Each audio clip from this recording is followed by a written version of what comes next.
O relógio marcava 17 horas e 42 no Aeroporto Internacional de Guarulhos. Uma quinta-feira abafada em São Paulo, com o céu coberto por nuvens densas e cinzentas. Dentro do terminal, o ar-condicionado lutava contra o calor e a tensão que sempre pairava sobre lugares onde despedidas e reencontros aconteciam ao mesmo tempo. No saguão principal, vozes se misturavam aos anúncios constantes de voos.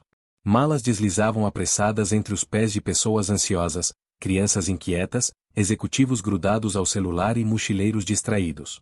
No meio de todo esse caos organizado, Clara, uma mãe solteira de 32 anos, tentava equilibrar uma mala de mão, uma mochila nas costas e uma criança de 6 anos com energia de sobra. Lucas era pequeno para sua idade, com olhos vivos e curiosos. O cabelo castanho escuro caía levemente sobre a testa, e seu tênis novo com luzes piscava a cada passo. Mamãe, olha aquele avião. Apontou ele, colando o rosto no vidro que separava a área de embarque da pista. Clara sorriu com cansaço. Dormira apenas 3 horas na noite anterior, terminando de arrumar documentos, passagens, comprovantes, carteirinha de vacinação e brinquedos. Tudo tinha que estar perfeito. Aquela viagem era especial. Eles iriam para o Canadá visitar o pai de Lucas, que não viam há quase 2 anos. Era também a primeira vez de Lucas em um avião. E Clara, mesmo exausta, queria que tudo fosse mágico para ele. Você vai adorar o voo. Vai ver as nuvens lá de cima, disse ela, ajeitando a alça da mochila. Será que o avião vai fazer looping? Perguntou ele, empolgado. Só se for um de brinquedo, mocinho. Eles riram juntos. E por um momento, Clara esqueceu o peso que carregava nas costas, tanto literal quanto emocional. Estavam prestes a embarcar em uma nova etapa da vida. Era só chegar no portão de embarque, entrar no avião, e tudo seguiria conforme o planejado. Mas o destino tem uma maneira cruel de interromper rotinas. Enquanto caminhavam em direção ao portão 26, Clara sentiu o celular vibrar. Era uma ligação do trabalho. Um número conhecido. Um cliente que ela havia prometido atender, mesmo durante o recesso.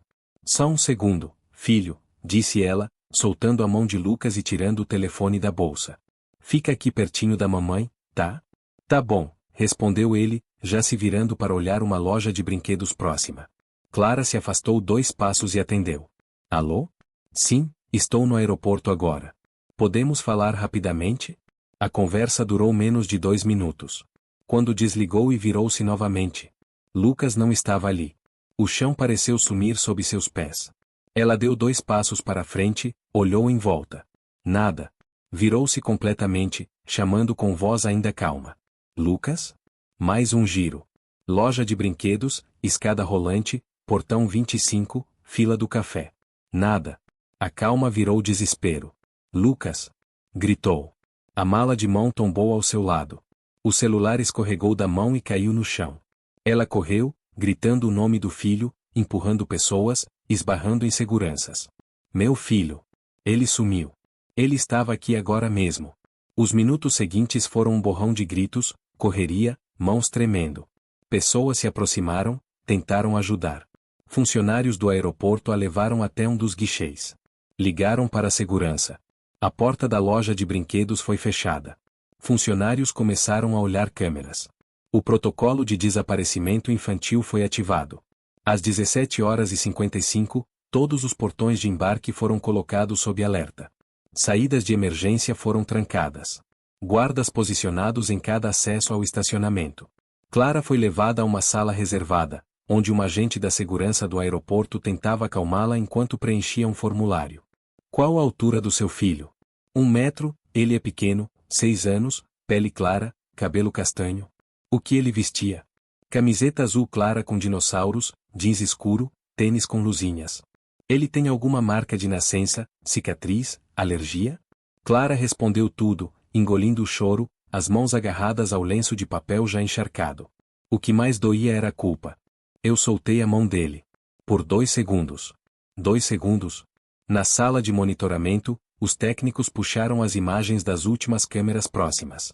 Às 17h46, Lucas aparecia olhando a vitrine da loja de brinquedos. Fascinado. Atrás dele, uma mulher de capuz branco se aproximava devagar. Ela parou ao lado dele. Disse algo. Lucas olhou para os lados. E então, segurou a mão dela. Às 17h48, Os dois sumiam do ângulo da câmera. Clara mal conseguia respirar. Seus pulmões pareciam esmagados por dentro do peito. Na sala de segurança do aeroporto, ela via e revia a mesma cena. Seu filho de 6 anos estendendo a mão para uma mulher desconhecida e desaparecendo com ela no meio da multidão. Cada vez que o vídeo era repetido, Clara murmurava: "Isso não é possível, ele nunca faria isso. Ele nunca iria com um estranho." Mas foi. Pelo menos, era o que as imagens mostravam. O agente Cássio, responsável pela segurança interna do terminal, falava ao rádio, coordenando equipes com firmeza. "Tranque os portões até F câmeras da ala de alimentação? Nada. Elevadores? Verifiquem se há gravações internas. Alguma movimentação anormal, alguém com criança no colo, mochilas grandes, qualquer coisa." Outro oficial, ao lado de Clara, tentava ser mais delicado. "Ele pode ter se perdido e seguido alguém que parecia familiar. Às vezes os pequenos confundem rostos. Não necessariamente foi um sequestro. Ele nunca sairia de perto de mim." Respondeu Clara, quase gritando. "Ele tem medo de gente estranha. Ele me pergunta até se pode falar com o carteiro." Mais câmeras foram analisadas. Às 17h49, 2 minutos após a última imagem registrada, a mulher de capuz branco aparece brevemente em uma escada rolante ao fundo do saguão, segurando a mão de Lucas. O menino não parece amarrado, não resiste. Mas seu rosto está tenso. Ele olha para os lados, como se quisesse falar, mas não pudesse. O tempo passou. Cada minuto que se seguia sem resposta era como um punhal cravado mais fundo no coração de Clara. Ela chorava em silêncio agora, os olhos inchados, a pele pálida. Enquanto isso, um novo personagem entrava em cena, o agente Franco, da Polícia Federal. De meia idade, cabelos grisalhos nas têmporas, andar calmo e olhar clínico. Ele observou as imagens com atenção, sem dizer uma palavra. Quando o vídeo terminou, perguntou: "Alguma chance dessa mulher ser parente? Professora, babá, alguém próximo?" "Nunca vi essa mulher na vida." "Nunca?" Clara respondeu. "Então por que ele iria com ela sem resistir?" A pergunta pairou no ar como fumaça densa. Franco anotou algo num pequeno caderno preto e fez um gesto ao técnico das câmeras. "Volta 2 horas no vídeo. Quero ver essa mulher antes do contato com o menino." Eles começaram a rastrear. Às 16h08, a mulher de capuz branco aparece pela primeira vez, entrando calmamente pela porta principal do terminal. Não carrega bolsas, nem mala. Não está com pressa. Apenas caminha, como qualquer passageira comum. Mas, ela não olha para as placas. Não confere o celular. Não conversa com ninguém. Só caminha. "Essa mulher sabia exatamente para onde estava indo", disse Franco. "Ou estava esperando alguém", completou Cássio. Às 16h45, ela se posiciona próximo à loja de brinquedos. Encosta-se a uma coluna e observa. 20 minutos parada. Até que Lucas aparece. Ali, ficou claro, ela estava esperando por ele. A suspeita virou certeza. Aquilo era um sequestro. O aeroporto inteiro passou a funcionar em modo de emergência. A Polícia Federal interditou acessos, convocou reforços, e começou a entrevistar passageiros, funcionários, motoristas de aplicativo. Tudo em vão. Às 19h, Franco voltou à sala de Clara. "Você mencionou que seu filho tem alguma condição especial?" Clara franziu a testa, confusa. "Como assim? Alguma síndrome? Condição rara? Alguma habilidade incomum? Algo que o tornasse diferente para estranhos?" Ele tem um sistema imunológico muito forte. Nunca teve febre na vida. Os médicos sempre disseram que era raro. E tem um QI alto para a idade. Mas o que isso tem a ver?" Franco anotou. Ficou em silêncio por um instante. Depois disse: "Você já ouviu falar em coleta genética clandestina?" Clara olhou como se ele tivesse falado em alienígenas. "Do que está falando?" "Existem redes internacionais que buscam crianças com perfis genéticos raros. Algumas vezes para adoção ilegal, outras vezes para pesquisas. Já vimos isso antes, mas nunca em território nacional." Clara sentiu o sangue gelar. "Você está me dizendo que meu filho foi escolhido?" Franco não respondeu. Às 21h12, uma nova câmera revelou algo importante. A mulher de capuz branco passou por um corredor técnico, que dava acesso às escadas de serviço. Ali, ela não aparece mais. Mas às 22h17, alguém viu Lucas. Um funcionário da área de carga relatou ter visto uma criança sozinha perto do portão C, zona de descarga. Não deu importância. Achou que era filho de algum caminhoneiro. Mas após a divulgação da imagem do menino, ele alertou a segurança. Às 0h31, Lucas foi encontrado. Estava sentado, encostado em uma pilha de caixas. A cabeça pendia para o lado. Os olhos entreabertos. Respirava, mas não falava. Não chorava. Estava vestido da mesma forma, mas, molhado de suor, mesmo com o clima frio da noite. Clara correu até ele. O abraçou com desespero. Mas Lucas não reagiu. Não olhou para ela. Não disse seu nome. Não chorou. Apenas piscou, lentamente. Na enfermaria do aeroporto, médicos o examinaram. Nenhuma fratura, nenhuma agressão, nenhum indício de substância tóxica. Mas ele não respondia a estímulos. Os olhos pareciam vazios. É como se ele estivesse acordado, mas não estivesse ali, disse um dos médicos. Franco observou a distância. E pensou consigo mesmo. O corpo voltou. Mas será que a mente ainda está ali? Na manhã seguinte, o aeroporto estava de volta à sua rotina normal.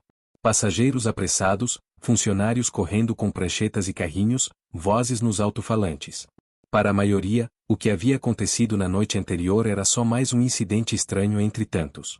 Mas para Clara, o mundo não voltaria jamais ao normal. Lucas permanecia no hospital da base federal do aeroporto, em observação. A equipe médica havia solicitado exames neurológicos e avaliações psicológicas. Mas nenhum exame explicava o estado em que o menino se encontrava. Ele não falava, não sorria, não respondia à mãe nem ao toque. Apenas olhava para o teto ou fixava o olhar em pontos aleatórios da parede.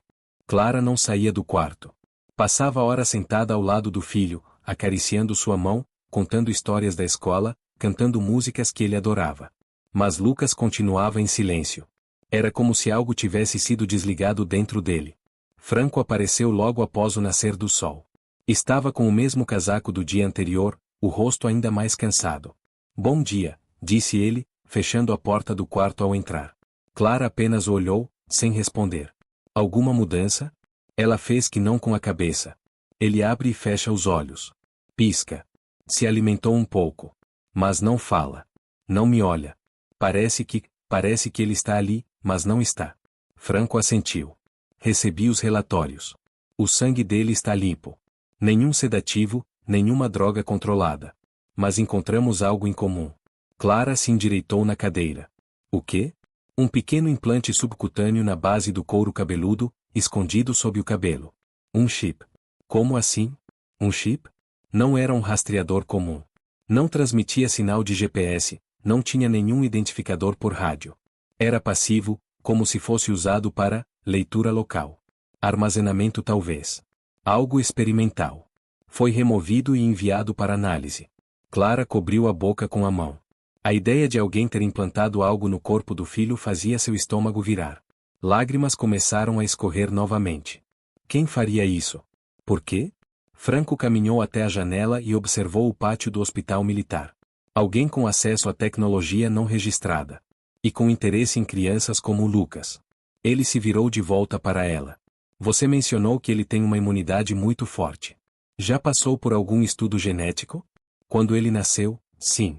Ele ficou num programa de pesquisa neonatal voluntária. Eu achava que era só acompanhamento comum. Em que hospital foi isso? Hospital Santa Teresa. Em Santo André. Franco anotou no caderno e saiu da sala por alguns minutos. Quando voltou, estava acompanhado de uma psicóloga da equipe.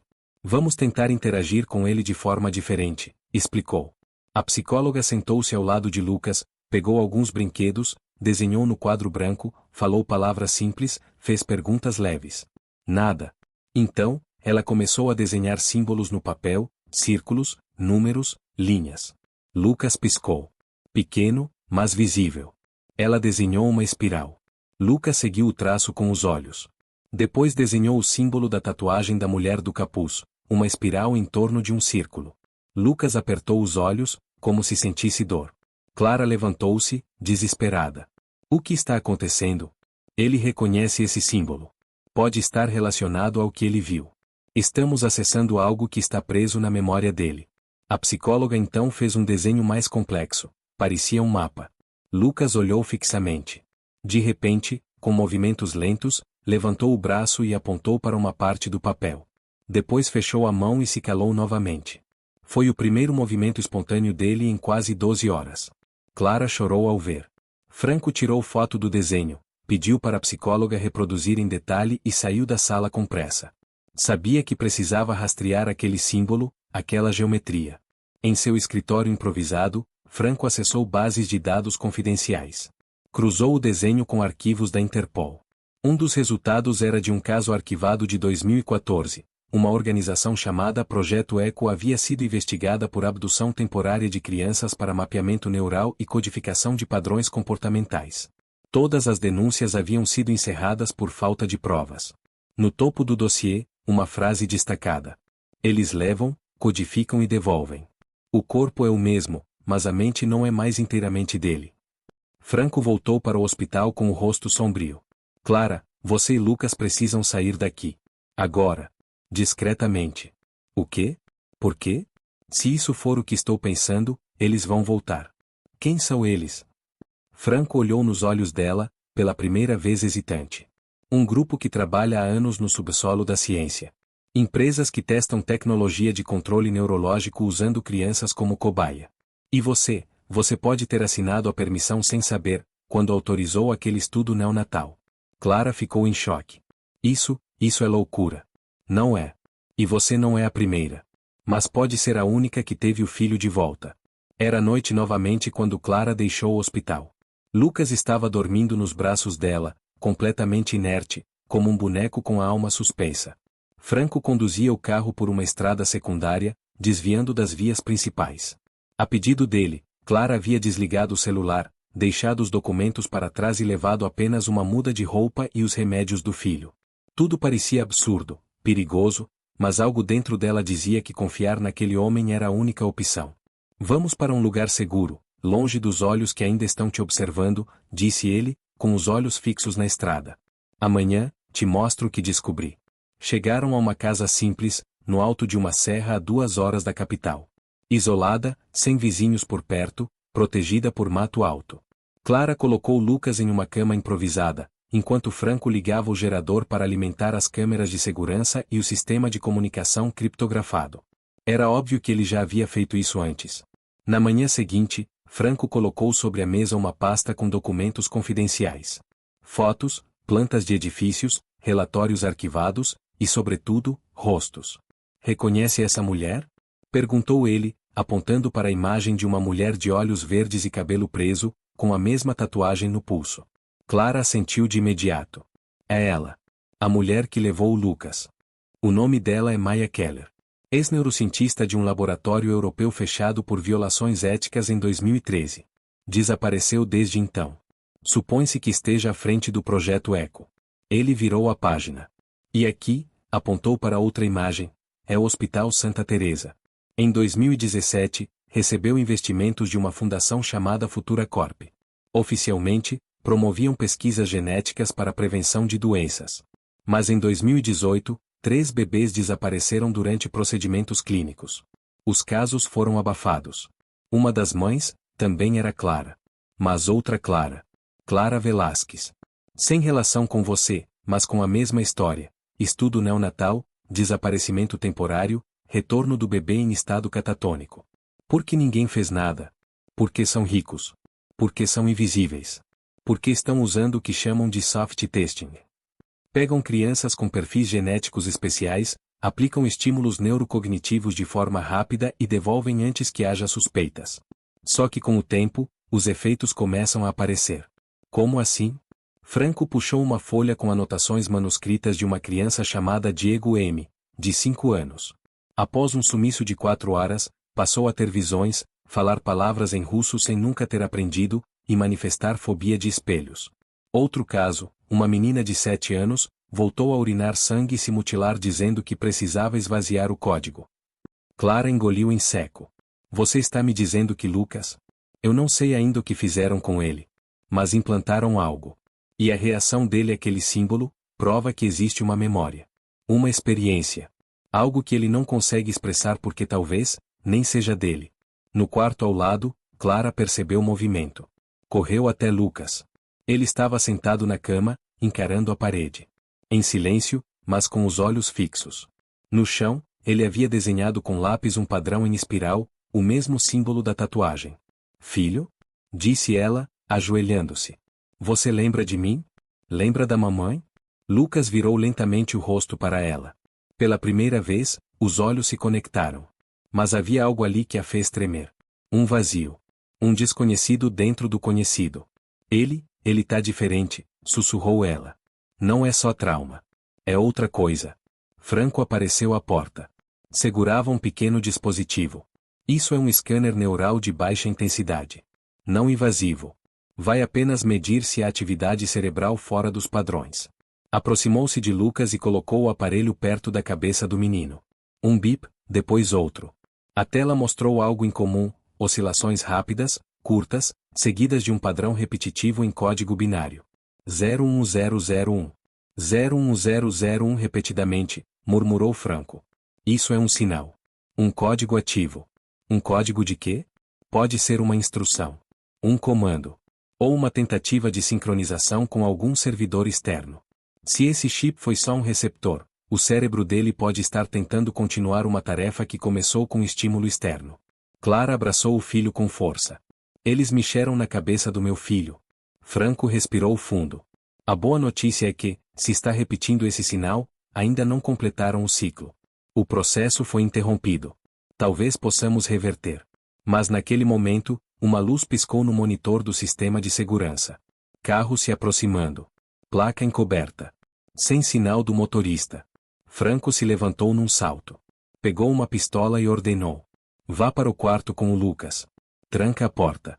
Só abre se eu disser o seu nome completo. Clara obedeceu. Enquanto se escondia no quarto, abraçando Lucas com o corpo, ouvia os passos de Franco, o som do portão de ferro rangendo, e então, silêncio. Até que uma batida na porta. Clara. É a sua irmã. Abre. Por favor. Clara congelou. Sua irmã, Amanda, estava em outro país. Ela sabia disso. E Amanda jamais viria chamá-la à noite, no meio do mato, num carro desconhecido. Ela segurou Lucas com mais força. Do lado de fora, a voz repetiu. Clara, o Lucas não é mais seu. Ele pertence à nova geração. Clara fechou os olhos. E pela primeira vez, desejou nunca ter feito aquela viagem. Clara ficou imóvel.